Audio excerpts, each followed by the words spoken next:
Fort Benning is preparing for a special ceremony. Tonight is a homecoming celebration for a group of soldiers returning to the post. The 789th Explosive Ordnance Disposal Company is returning from Afghanistan. Fox 54's Arisha Jones is live on post, where the redeployment ceremony will begin shortly. Arisha. Well, Simone, family and friends will welcome the soldiers back here to Freedom Hall, which is on Fort Benning. Now, it's a homecoming celebration to welcome the soldiers who's been in Afghanistan for the last 10 months. Now, you should be looking at video of when the 789th Explosive Ordnance Disposal Company left for Afghanistan in January of this year. The mission for the 30 soldiers assigned to the company was to neutralize explosive devices and to conduct counter-IED missions. Now, I'm told that the company should be arriving around 8:10 tonight, and there are a few family and friends that are already here waiting for their highly anticipated arrival. Of course, we will have more on the news tonight at 10. Reporting live at Fort Benning, I'm Arisha Jones for Fox 54 News. The weather for Sunday and next week looking pretty good too. Guys, back to you. All right, thanks so much, Derek. And the weather nice tonight for what's happening now, as we're going to go back out live to Fort Benning, where those soldiers have arrived back home and reuniting with their families tonight. The 789th Explosive Ordnance Disposal Company, which is returning from Afghanistan after being gone for 10 months there, taking pictures, enjoying time back with family again. Now, at least 30 soldiers were on this mission, and their job overseas in Afghanistan was to neutralize explosive devices and do counter-IED missions. And now that mission is over, and they're returning home to be with their family. It's great to see all the hugs and you know, these soldiers, the men and the women holding their kids and grandkids, some of them as well. So it's great to see them back home, these heroes back from Afghanistan. Absolutely, and we here at Fox 54 would like to personally welcome you guys back and thank you for a job well done. That's right. We salute you. Good evening, everyone, and thanks for joining us tonight for the News at 10. I'm Simone Doughton. And I'm Jason Dennis. We begin tonight with some breaking news as Georgia authorities issue an Amber Alert for a missing infant.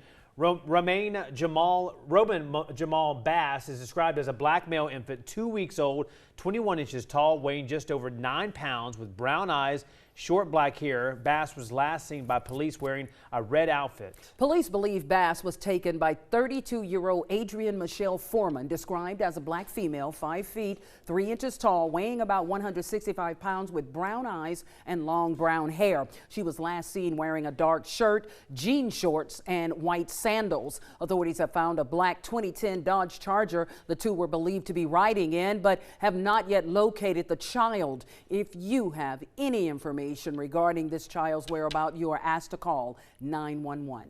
Of course, we will bring you updates here on Fox 54.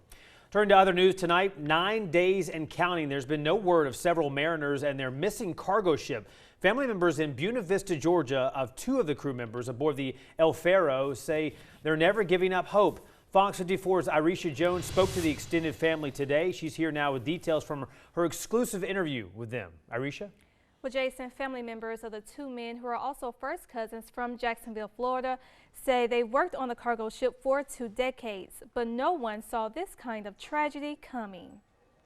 The family in Buena Vista says they're planning to attend a vigil for the 2 men in Jacksonville once it's planned. The Coast Guard stopped the search for the crew members late yesterday. Back to you, Simone. All right, thank you so much, Arisha. An update now to the breaking news we told you at the top of this newscast. The Burke County Sheriff's Office says a missing Waynesboro, Georgia child and suspect have now been found and are reportedly safe. An Amber Alert was issued for that missing 2-week-old baby earlier tonight. Romaine Black was abducted at around 6 p.m. allegedly by Adrienne Michelle Foreman. This is a developing story. More details on this story as it develops. You can definitely count on Fox 54 to bring you the very latest. Turning to developing news, massive flooding in the Carolinas have been blamed for 9 deaths so far. You're looking at flooding areas in South Carolina where torrential downpours have sent communities plunging underwater, with hundreds of residents in shelters. For more on the situation on the East Coast, along with a quick check of our local forecast, here's meteorologist Elizabeth Diamore. Thanks, Simone. Yeah, just historical numbers there falling over the Carolinas. I'll show you on those numbers here coming up in just a second. Our forecast, though, we started off very overcast this morning, much like the last few days. But this afternoon, we've had some sunshine come out, and it's been a nice end to the Monday. Temperatures, though, still stayed in the low 70s for most across the Chattahoochee Valley, thanks to the clouds that we've seen. But you see back out to our west, check out those temperatures, low 80s, and that's going to be our forecast for the next couple of days. We're going to start to warm up as we get more sunshine in store. But back to the Carolinas, the 60s today thanks to the clouds and rain, and those numbers still inching up. We were close to 15 inches over the last 48 hours in between Columbia and Charleston, South Carolina. Over the last 3 or 4 days, those numbers topping out in the 20s. The most rain there in Mount Pleasant, South Carolina, 24.23 inches of rain. So just very high numbers. Our thoughts and prayers, of course, go out to them. Happening now, residents of South Carolina are recovering after record rainfall fell on the state over the weekend. You're looking at video taken by a drone of Charleston, South Carolina. At least 9 people are known to be dead in this tragedy. President Barack Obama has signed a disaster declaration ordering federal aid to help recovery efforts in South Carolina.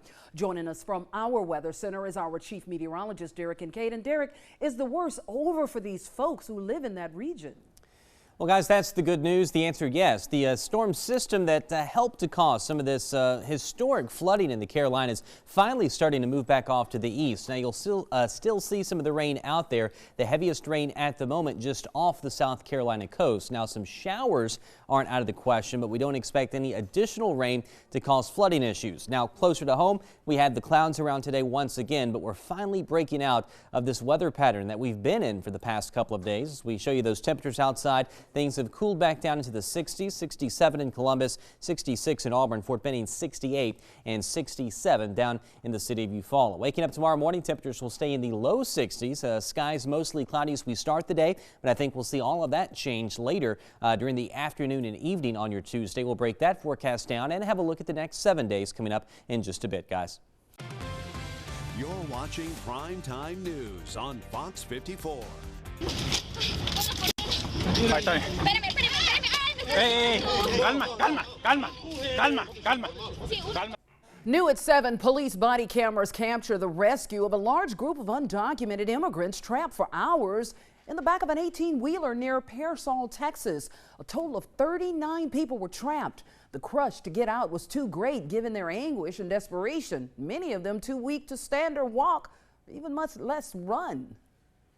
Everybody that came out, I mean, they were scared and they thought they were going to die. As soon as the first 10 came out, I could see more and more coming out, and I'm thinking, this is way more than 10. Well, the driver is facing 4 counts of smuggling, among other charges. The immigrants will likely be held as witnesses in the driver's trial. This is Fox 54 News at 7. Police are on the hunt for a killer after a 23-year-old man is shot and killed in Phoenix City. The details from police are straight ahead. A 65-year tradition at a Chambers County hospital will soon come to an end. Find out how this change will affect expecting couples. And while people in South Carolina are trying to recover from historic flooding, volunteers in Georgia and Alabama are ready to go when called. Hello, everyone, and thanks for watching Fox 54 Primetime News. I'm Simone Doughton. Topping our news tonight, an early morning shooting at an apartment complex in Phoenix City takes the life of a 23-year-old man. Fox 54's Tasha Reed joins us live near the scene of that shooting with more on the victim. Tasha. Well, Simone, I'm live at the Legacy Estates Apartments near Building 307, where police say the shooting happened. Now, they tell me the victim is 23-year-old Rakeem Jones. Now, Jones was shot around 3:30 this morning, and police say when they arrived, they found him lying on the ground in front of this building, but he had already passed away. I did get a chance to find his Facebook page, and people are leaving condolences and their thoughts and love to him and his family. Police say they did get a chance to talk to a few witnesses, but everyone says they did not see anyone running from the scene following the shooting. Now, I did get a chance to talk to Captain Ivy with the Phoenix City Police Department. He says they are actively searching for a suspect. Now, there's also a camera on the corner of this building, so it'll be interesting to see if any surveillance video does surface. And I did get a chance to talk to some neighbors, and no one wanted to go on camera, but they did tell me that a shooting like this has not happened in this neighborhood for a very long time.